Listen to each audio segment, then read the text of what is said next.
Hey everybody, Alex Kazora, SteelersDepot.com, back with some more Pittsburgh Steelers draft prediction. My final mock draft for Steelers Depot went up on the site Tuesday. Wanted to do a quick video version to run through my picks for you guys on the YouTube video side of things. Know it's been a while since my last actual video. I've done some live streams of Q&As with David and myself, some of the walk the mock drafts. So certainly I've done a lot of draft talk. We'll have videos reacting to the picks, but wanted to run through things. It'll be hopefully quick. I say that a lot. Doesn't always turn out that way. I will try to throw in some video, all 22. It's very late. It's 1 a.m. as I'm recording this right now. It's been extremely busy getting myself, getting the team, getting you guys ready for the NFL draft. And so I just wanted to at least go through my final predictions. This is what I think the team will do, not what necessarily I would do if I was Omar Khan and the Pittsburgh Steelers making the decision. So I want to be clear about that. This is what I predict will happen, not predicting any trades either, although they certainly are possible.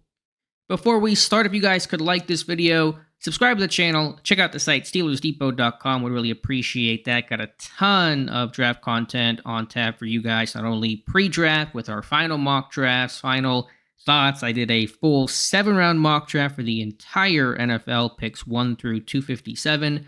Up on the site, explanations and analysis for every single pick there. It takes certainly a long time. You can find that up on the site on Wednesday. But anyway, to my mock draft here. And with the 20th pick of the 2024 NFL Draft, the Pittsburgh Steelers select Graham Barton. We'll call him a center from Duke. Went back and forth here. Big discussion, debate, externally, internally for myself.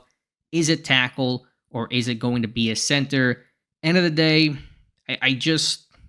they need a center in such a worse way. And if you miss out on the top 3, if you don't trade up for somebody and that's got its own obstacles and complications, you're really in a tight spot. Omar Khan, back I think around Combine time, said we owe it to ourselves to find the next great Pittsburgh Steelers center. They cut Mason Cole. They don't add anybody in for agency. Why would they not add anybody in for agency unless their intention was to draft and draft early? So Barton is the guy. Yes, there's a projection kicking him inside, but you talk about kind of a Marquise Pouncey type of player, a little bigger center overall. Barton even bigger in terms of height than what Pouncey was, but big, strong, athletic, can move out in space.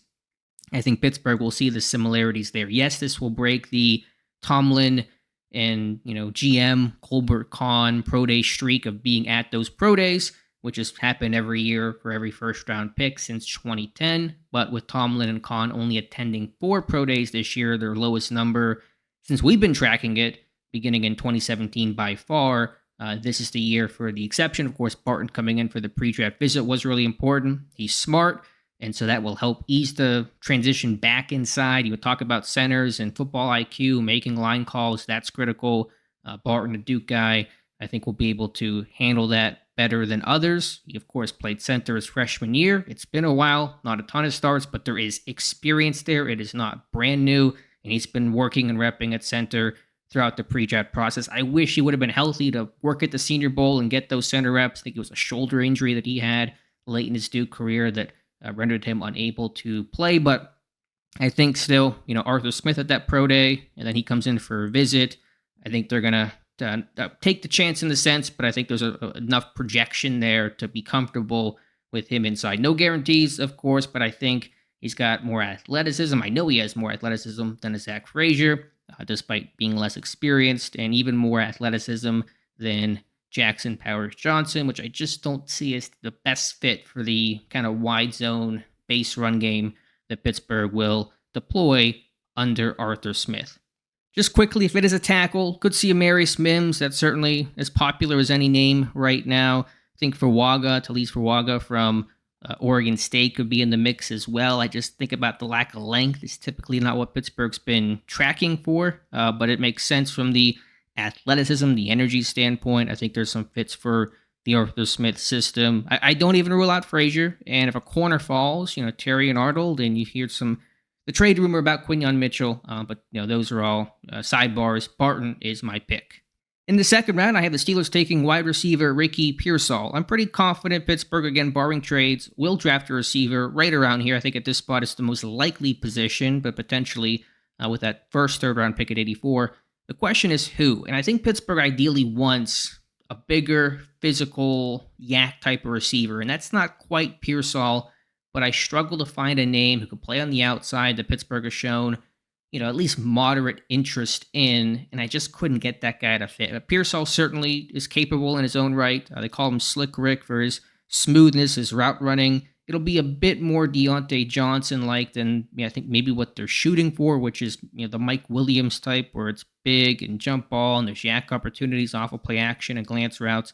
But Pearsall's got really good hands, so it's not Deontay in the sense of there's going to be frustrating drops. And his catch radius is not necessarily the largest, but he catches everything that's kind of thrown inside his frame, even if he has to adjust backwards or go low to the ground for it.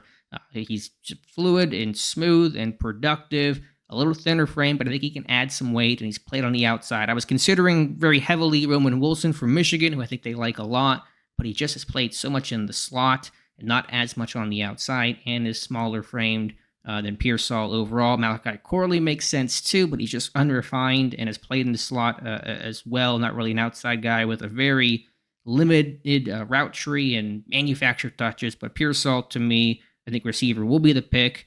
I wish they would have shown a bit more interest in Jalen Polk from Washington or Keon Coleman from Florida State, but Pearsall came in for a visit. He was productive last year. He is my selection. In the third round at pick number 84, I'm going Blake Fisher, the offensive tackle from Notre Dame. So the tackle comes in now. Brought in for a visit as well. Just turned 21 years old. Pittsburgh, again, generally likes to go with younger guys, especially at the top of the class. That's where Barton comes in. He's, I think, 21, about to turn 22 shortly.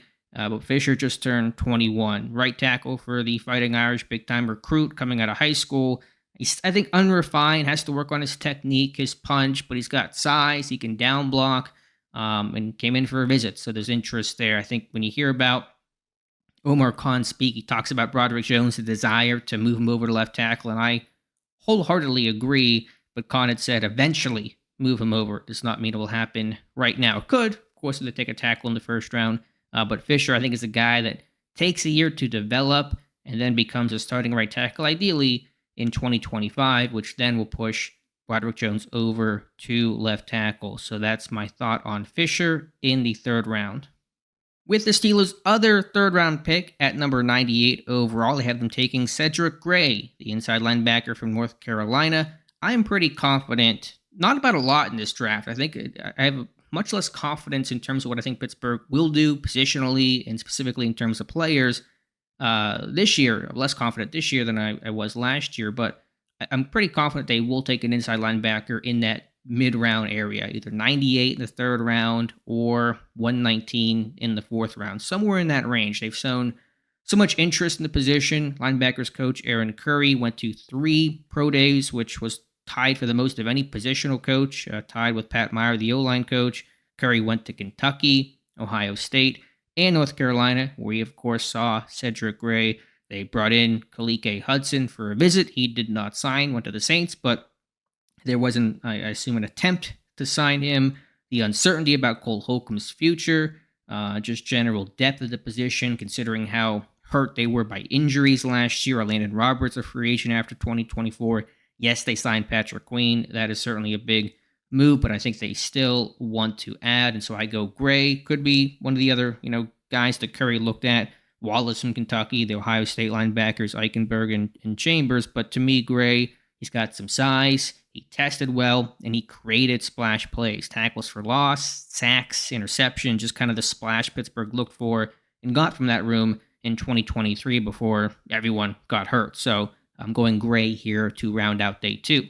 In the fourth round, at number 119, I'm going Elijah Jones, the corner from Boston College. And I think at this point, you can't choose, you can, of course, but you can't choose every pre-draft visitor and put them on the list. You'll be more successful probably that way, but I want to have some different names to that list and kind of think about maybe even less on the name, but just kind of positionally. They're going to attack center early and tackle after that, receiver day 2, inside linebacker third, fourth round. Good day go corner and kind of that early day 3 category. Slot is certainly a huge need. There's nothing there right now. Jones is an outside guy primarily. I think their intent would be to sign Patrick Peterson basically on Sunday or Monday. They've been signing DBs post-draft pretty frequently, whether that was DeMonte Casey 2 years ago or Keanu Neal last year, both coming the day after the draft or that night, even Saturday night. I think Casey signed, I think, like 9 o'clock at night on day 3 of the NFL draft 2 years ago. So I could see that with Peterson and him coming back as a 1-year option in the slot. So anyway, on Jones, tested well. He's athletic. He picked off 5 passes this year. He jumped 42 inches at the combine, ran in the 4.4s, even getting some, I think Jim Nagy was saying, day 2 buzz on Elijah Jones. But I think outside corner depth here is still questionable. There are starters in Joey Porter Jr. and Dante Jackson, but Jackson probably a 1-year thing. You lose Levi Wallace. You lose James Pierre. You have some certainly unknowns in Corey Trice Jr. and Darius Rush. If Jones is there, I could see this one making sense, but there are no real, ties and connections I can point to when it comes to Jones and Pittsburgh in the pre-draft process. Finally, Pittsburgh has a pair of 6th-round selections with their first 6th-round pick. I'm going Logan Lee, the defensive lineman from Iowa. He's been a pretty popular day 3 option in some of the Steelers Depot mock drafts. He, of course, came in for a visit.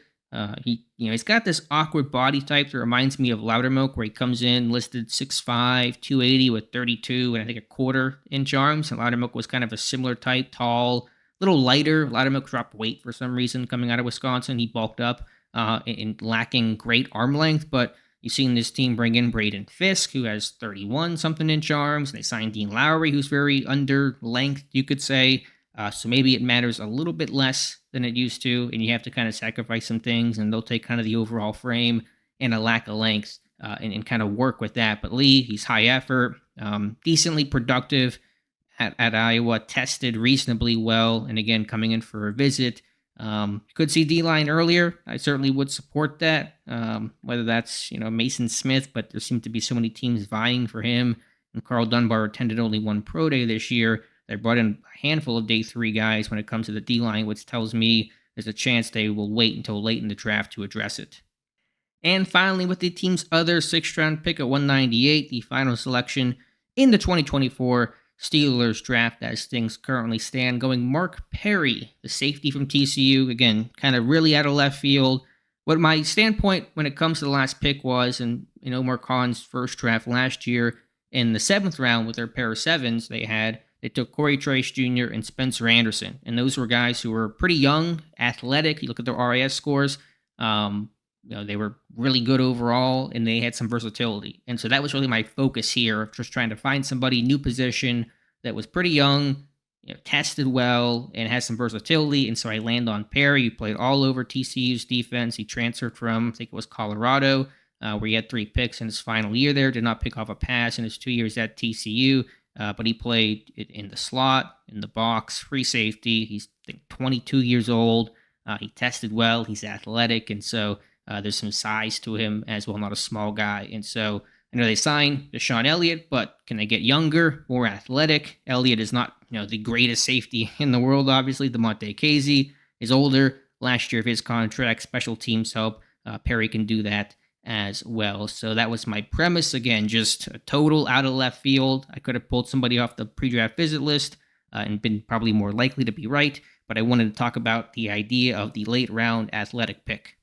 So I will put all the picks on screen right now. Barton, Pearsall, Fisher, Gray, Jones, Lee, and Perry. Those are my predictions. If I can get something right, I'll be a happy man. If I can kind of get the construction and structure of the draft, where you go center in the 1st round, tackle day 2, receiver day 2, inside linebacker that 3rd, 4th round range, and then maybe an athlete or 2 late, D-line day 3. Kind of focusing on that a bit more. It gives me more leeway to, I guess, be right. But these are the names, my predictions. We'll see what happens on Thursday. Of course, we'll have videos pretty shortly after I think the pick comes in at number 20. If they stay there, who knows? They could trade up, and unlikely to trade down, but you never know what happens. But whenever the pick comes in, we'll react to it, go through my recap analysis, and have some film room breakdowns a little bit later, probably next week, to really dig into the Steelers' new picks.